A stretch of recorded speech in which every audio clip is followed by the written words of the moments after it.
Good afternoon and welcome to the Book of Voice. I'm here with my good friend Armand Grossman. Welcome. Peter, good to be with you as always. Thank you. I brought Armand with us today because we're going to do a series on growth in Boca Raton. And if anyone that knows Boca knows Armand, and he's been a fixture in Boca Raton for many, many, many years, as well as in South Florida. I mean, you moved to Boca, or not in Boca, but you moved to South Florida in 1965, right? In Boca. And so you've been here for a while, so I don't think anybody can argue the fact that you're a subject matter expert of Boca Raton. I have seen some changes. Okay. So when you moved to Boca and you came down here, what got you involved in Boca Raton and in Palm Beach County? What were kind of some of the things that brought you down here? Well, ideally, I came here to go to Florida Atlantic University. It was the first year the school was opened. It was an absolutely fantastic school, and that was a justification. I would like to point out that it was one of the best academic schools. It was a unique school. It was an upper division school with juniors and seniors and grad schools, and those first faculty hires at Florida Atlantic University were incredible. So it had a reputation of being an academic school, and I would like to promote that reason. That's why I came here. But you would not believe that, and that's not true. I loved Florida. I used to come down to Florida on spring break when I was a student in Ohio, and I came to Fort Lauderdale and I said, I love this place. This is the greatest place. And there was a reason to love that. And so I fell in love with this, and I love the beautiful turquoise water, the beaches, the palm trees, the Florida lifestyle. And Pete, I feel exactly the same way today. I'm enamored with it. I love it. People go away to go to vacation. It's funny. I go away to vacation and I go to interesting places, but whenever I'm there, I'm thinking, why did I spend all this money to go away when I could go right to my backyard and be right where I'm at? Well, it's really interesting because you and I are not alone. Last year I attended the Republicans Governors Conference, which was at the Boca Resort, and there's so much action right here in Palm Beach County. It is the best. And I had the opportunity to speak with a couple of governors, and you get to know them and under those circumstances, and they asked me, where do you live? I said, across the street. They said, you live here? I said, and Bobby Jindal said to me, where do you go on vacation? We take this all for granted, but we live in paradise, and we really do. And when I go down by the ocean, I look at that beautiful crystal blue water. It's just as clear as a bell. This place is really special. That's phenomenal. Well, to that point, you actually were involved, if I'm not mistaken, with Palm Beach County and the Planning Commission, correct? That's correct. I was the mayor's appointment to the Palm Beach County, and I served on that for one term, and I was elected vice chair. I was very proud of my colleagues who elected me vice chair of the commission, and it was a fantastic experience. I can say nothing but the best of the people who serve on that panel. I worked with some of the brightest people who worked extremely hard and were very dedicated to controlling and proper growth in Palm Beach County. So tell some of our listeners what exactly is done on a planning commission so they get a grasp of what a planning commission does. Well, that's really interesting because it's a very delicate balance because of the growth factor, which continues to grow. And with Palm Beach County, in retrospect, when I came to Florida, what is now Dade, Broward, and Palm Beach County, the total aggregate population of those three counties exceed what was the state of Florida at that particular time. Really? So we have seen incredible growth. And what year is that? That was since 1965. When my in-laws moved to Florida and went to school and came to Florida, there was less than 900,000 people in the state of Florida. Today we have over 20 million people in the state of Florida. We are now have an economy which is approaching $1 trillion. Florida will become the 16th largest economy. Florida will be the 16th largest economy in the world. The tremendous growth in Florida is done for a number of reasons. First of all, people are attracted to the weather, but it's not just weather. Why isn't it just weather? The governance plays a huge role. Tony Robbins lived in California all of his life, just moved to Palm Beach County. Why? Taxes. We have a low tax rate, you don't have a personal income tax, and it's a great place for people to retire. So at this time, still, 1,000 people a day move to the state of Florida. That's unbelievable. Now, that requires proper management, and it takes a perspective of the leadership and the governance to manage that and make sure that the growth is done in a responsible way. And so the Palm Beach County Planning Commission played a significant role in that. And there were 5 major trends that emerged. So can you talk a little bit about that? Sure. Number one growth area is coastal. when you're near the water, people want to be near the ocean. Sure. The second area was rural land. We had a very delicate balance. Interestingly enough, a fact that most people do not realize, that Palm Beach County is actually the #1 agricultural county in the country, in the state, maybe in the country. We produce over $1.3 billion worth of aggregate product, over $500,000 in sugar, nearly $400 million in vegetables. So we feed a lot of people, then forestry, and then cattle as well. So with all that land, the encroachment into every time you encroach into the rural properties, and Sure. you take away part of the agricultural base, but the agricultural base has to feed the people, so that delicate balance has to be always kept in mind. A third factor in Palm Beach County was the skyline of West Palm Beach, which has grown dramatically, and then of course the rise of the middle cities in Lantana, Lake Worth, and in Boynton Beach. But the fifth area is downtown Boca.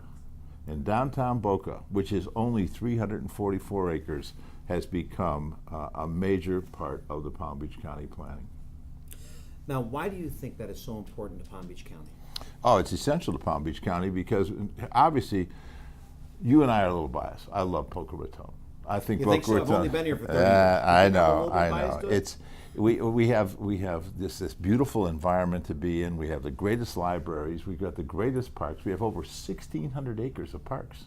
Just think of that. Hey, it's unbelievable. 1,600 acres versus 340 acres of 44 acres, which is downtown Boca. There's a 5-to-1 ratio of parks to downtown. People tell me, well, how much is downtown? And we've got probably the greatest hospital, the Boca Raton Regional Hospital. Jerry Fidelius. Unbelievable job. And we got great doctors, and so it's a very desirable place to live. Our high school is rated #1 in the state, Boca Raton High School. Our other private schools are substantial. I mean, they're incredible. So there's a lot to be offered here. Now, it becomes incumbent upon the people who are going to manage the city, and governance plays a vital role in the quality of life in Boca Raton. So tell me a little bit about, since you've been here since the early 2000s, and you've seen some I moved of this back growth, in the you early moved back in 2000s from Miami-Dade. From Miami-Dade. Tell me a Which little I don't bit even about- recognize anymore. By the way, the growth of Miami-Dade, the skyline of Miami-Dade has changed so much. I lived there much of my adult life, and I go back and don't even recognize it. That is the growth of Florida. Sure. Now, the growth of Miami has been substantially with a lot of offshore money. Right.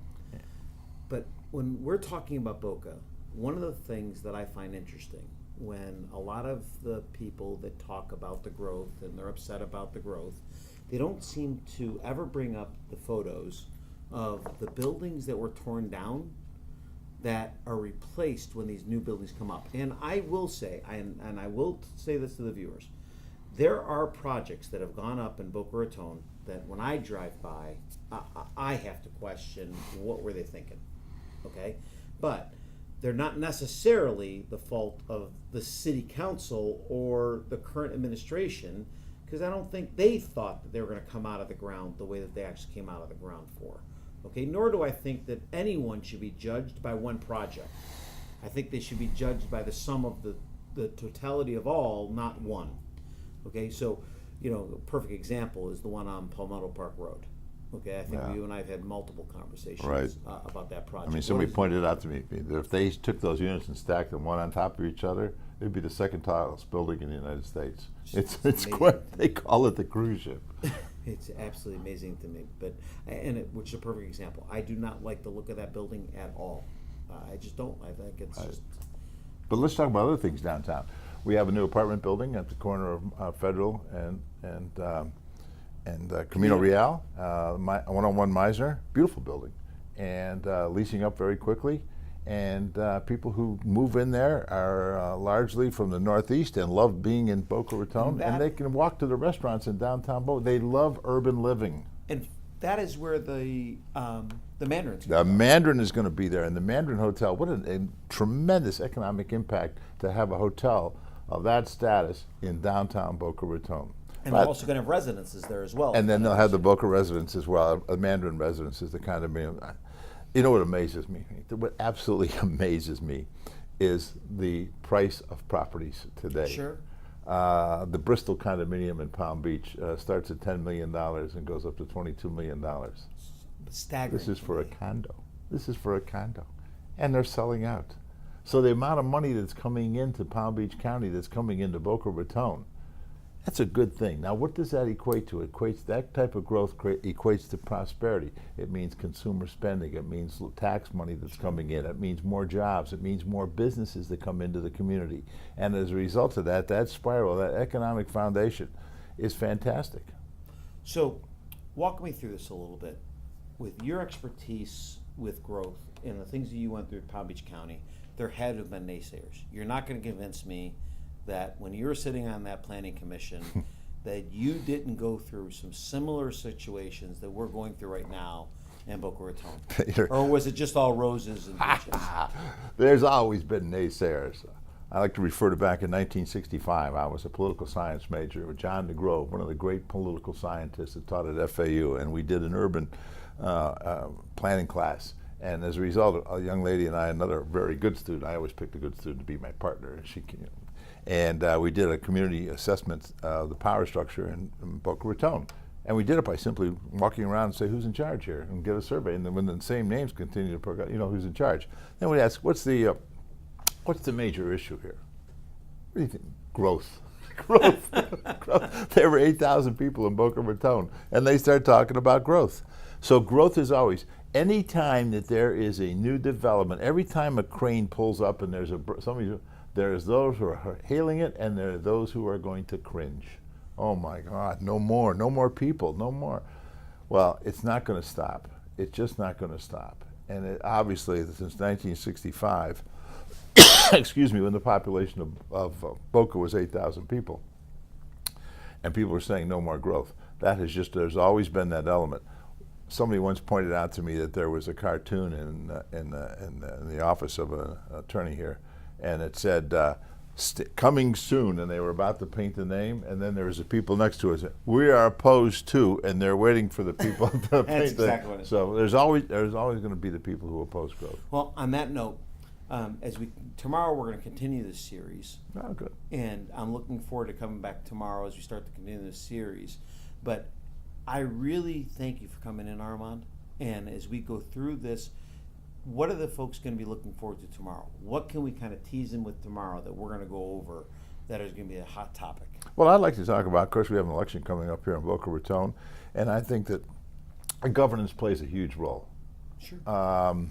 I just had a discussion with somebody the other day about being very familiar with Dade County politics, and I've served on the commission in Dade County as well. And Coral Gables is probably one of the finest communities in Dade County. They also had the most restrictive deed restrictions of any municipality within the county. In fact, they did. They couldn't have a pickup truck. People. So we'll be talking about that tomorrow? We're going to talk about what the impact that had on that community. Good. Well, you heard it here, folks. Tomorrow, tune back in to the Boca Voice. We're going to be going over not only growth, but we're going to be going over governance and the probability of what it would happen to a city if it's over-governed. We look forward to seeing you. Thanks for joining. Armand, thanks for jumping. I'm really looking forward to the series. Always a pleasure, my friend. Thank you.